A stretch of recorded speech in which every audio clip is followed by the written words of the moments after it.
శివమహాపురాణంలో మొదటి ఎపిసోడ్ విద్వేశ్వర సంహితలో మొదటి భాగానికి స్వాగతము. కలియుగంలో పాపాలు పెరిగిపోతాయి. మరి మనుషులు సులువుగా తరించే ఉపాయం ఉందా? పవిత్రమైన ప్రయాగ క్షేత్రంలో మునులు మహాసత్రయాగాన్ని చేస్తున్నారు. అక్కడికి వచ్చిన సూతమహామునిని ఋషులు ఒక ప్రశ్న అడిగారు. కలియుగంలో ధర్మం నశిస్తుంది, మరి పాపాలను తొలగించుకునే తేలికైన మార్గం ఏమిటి అని వారు ప్రార్థించారు. అప్పుడు సూతుడు చిరునవ్వుతో ఆ రహస్యాన్ని బయటపెట్టాడు.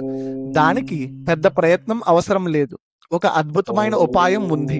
అదే శివమహాపురాణం. ఇది సకల ఉపనిషత్తుల సారం. ఈ పురాణాన్ని భక్తితో విన్నా చదివినా ముక్తి లభిస్తుంది, మరణమయం తొలుగుతుంది, పాపాలు తొలుగుతాయి. ఈ అద్భుతమైన గ్రంథంలో పరమేశ్వరుని తత్వం దాగి ఉంది. దీనివల్ల మానవుడు సాక్షాత్తు ముక్తిని పొందుతాడు. ఆ మహాశివపురాణంలో ఏముందో తెలుసుకోవాలంటే శివపురాణాన్ని షార్ట్ వీడియోస్గా చేస్తున్నటువంటి మా ప్రయత్నం ద్వారా ఈ ఛానల్ని సబ్స్క్రైబ్ చేసుకోండి.